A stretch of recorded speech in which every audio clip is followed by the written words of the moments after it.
com o Danilo antes do programa começar, são universos diferentes, muito diferentes, o universo do futebol e o universo jurídico. Porque se você pegar na letra fria da lei, tudo pode, né? Tudo pode ser, você pode achar um caminho ali para... O trabalho do advogado é achar brecha no final, né? Porém, estamos lidando com o futebol, que a gente passou o ano inteiro falando o campeonato está manchado, não sei o quê. Ainda mais num campeonato como esse, que teve erro de arbitragem grosseiro, que o campeonato já está todo mundo falando, porque a Crefisa, porque o Flamengo, porque não sei o quê e tal. Tem que ter um mínimo de sensibilidade para se resolver esse caso logo, sob risco de você deixar o negócio com menos credibilidade ainda. Arnaldo Ribeiro, por favor. Bom, antes de entrar especificamente no Bruno Henrique e na briga Palmeiras e Flamengo, Flamengo e Palmeiras, a gente tem que voltar um pouco no que é o STJD ao longo da história, né? Eu sou mais velho que vocês. O STJD é um tribunal sem credibilidade, né? Ele nunca teve credibilidade. O STJD já decidiu o campeonato, sim. Já decidiu rebaixamento, sim. Já decidiu afastamento de jogador, sim. E depende muito da força de cada clube no bastidor, sim. É assim historicamente. Ele não tem credibilidade alguma. E no Brasil ele tem ainda a tradição de aparecer na reta final de campeonatos. É como se os prazos, a celeridade, ela só existisse nos 2 últimos meses do ano, quando estão se definindo os campeonatos, né? Então, isso é péssimo. Isso agora acontece entre Palmeiras e Flamengo, mas já aconteceu entre São Paulo e Botafogo, entre fulano, português e não sei quem. É sempre assim. E não há credibilidade alguma nas decisões do STJD, sinceramente. São decisões, na maioria das vezes, políticas com algum arcabouço jurídico.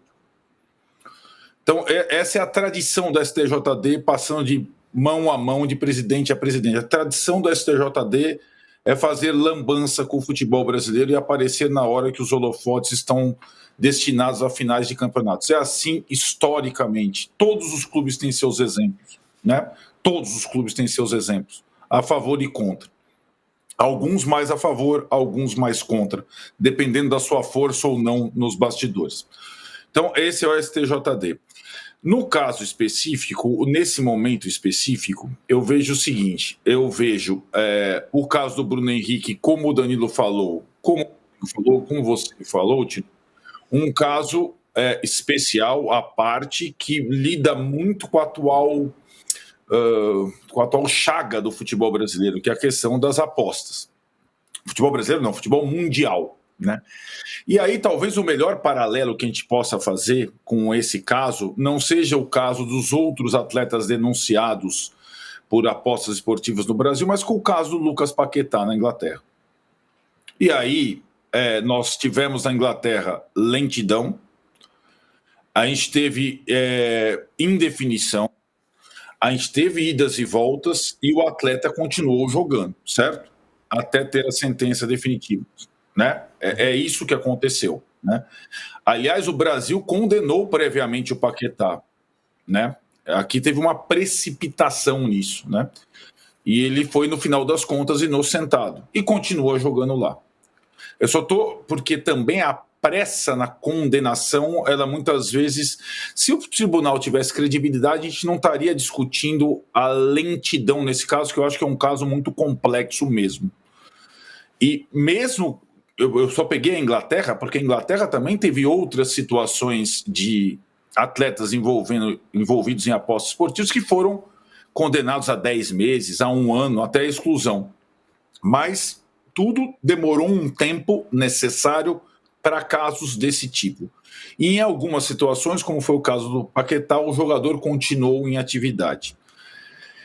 Neste caso ainda, o que me surpreende desfavoravelmente é que o julgamento do Alan, como disse o Rodrigo, um julgamento banal, um efeito suspensivo banal, tenha sido colocado na mesma semana do Bruno Henrique, o recurso, quando os 2 clubes estão envolvidos nessa situação. Para mim, a bizarrice da semana é o Alan.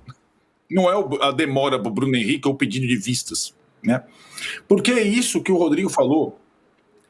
Em vários países onde você tem menos influência política, o Tribunal de Penas ele dá conta de várias situações, né? Não precisa de julgamento. São penas automáticas. Cotovelada, 2 jogos, acabou, tchau e benção. Não sei o que lá, 2 jogos, 3 jogos, 1 jogo, absolvição, e assim vai. E a gente não fica desconfiado das decisões políticas na época final.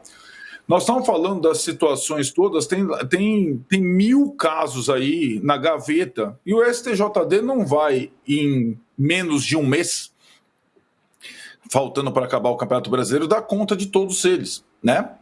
Tem o caso do Ramon Abate Abel, que voltou a apitar, tem o caso do fulano, tem o caso do fulano.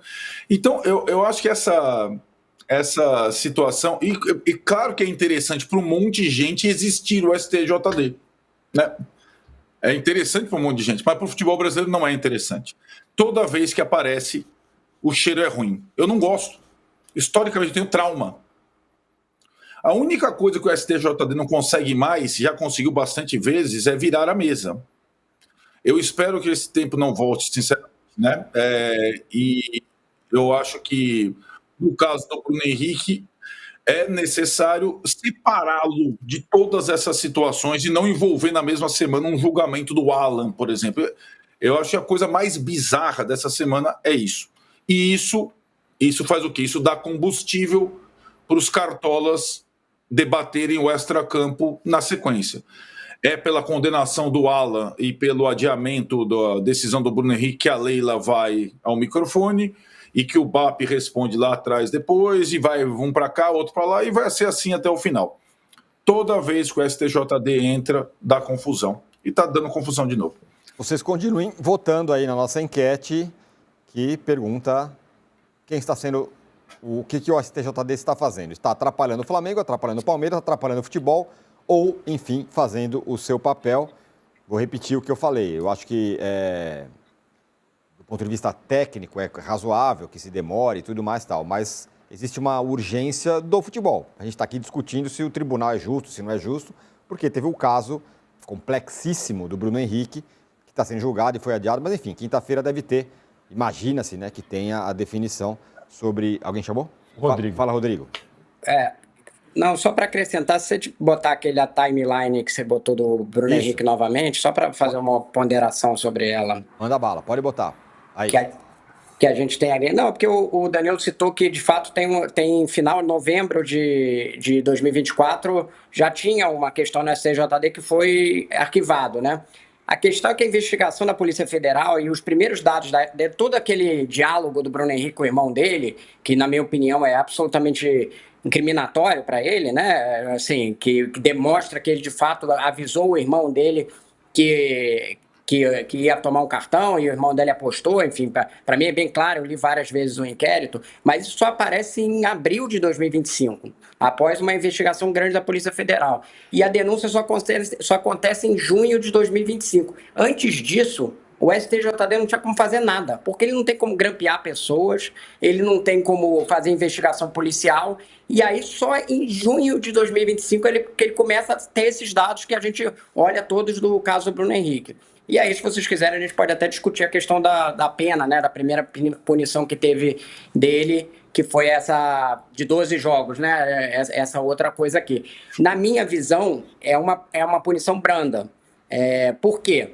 Porque, e o problema dela é o código. O código, assim como tem um problema no STJD, eu acho que tem um problema no código. O código deixa uma brecha muito grande, porque ele coloca ali, a punição mais grave acontece por você prejudicar a sua equipe. E aí o Flamengo está usando uma argumentação que olha, eu mandei o cara tomar amarelo, então ele não me prejudicou. Mas tem gente, juristas que já trabalharam no STJD, que entendem que, olha, de qualquer jeito o cartão amarelo é uma punição para o clube. Então é um prejuízo para o clube, mesmo que ele diga que não. Se fosse isso, o Bruno Henrique estaria enquadrado num quadro mais grave, que seria de 6 meses a 2 anos. E provavelmente, como ele não teve ganho financeiro, estaria mais próximo da pena mínima, mas seria uma pena por tempo. E ele acabou sendo enquadrado numa questão de ética esportiva, né? De descumprir a ética esportiva e ficaram naqueles 12 jogos ali. Então eu acho que além da questão do funcionamento do STJD tem uma questão sobre o código, que ele tem um problema para lidar com manipulação esportiva, e esse caso deveria ser emblemático, talvez não para a gente ficar discutindo está favorecendo esse ou outro e tal, porque, vamos ser sérios, a gente tem que dar o mesmo tratamento da arbitragem. Se você não tem prova de que ninguém está agindo, digamos assim, indevidamente, você não pode dizer que ninguém está sendo favorecido, né? Mas, assim, eu acho que deveria servir como caso para a gente mudar a legislação esportiva e ter uma coisa mais firme sobre aposta, porque, de fato, como falou o Danilo, é um caso muito importante essa coisa de aposta. Você tem que criar exemplos e ser emblemático para tentar coibir esse tipo de coisa. Mas a legislação é muito ruim para fazer isso. Concordo com você. Na verdade, é uma legislação pré-casas de aposta, né? Então, tem que ter... É difícil até você...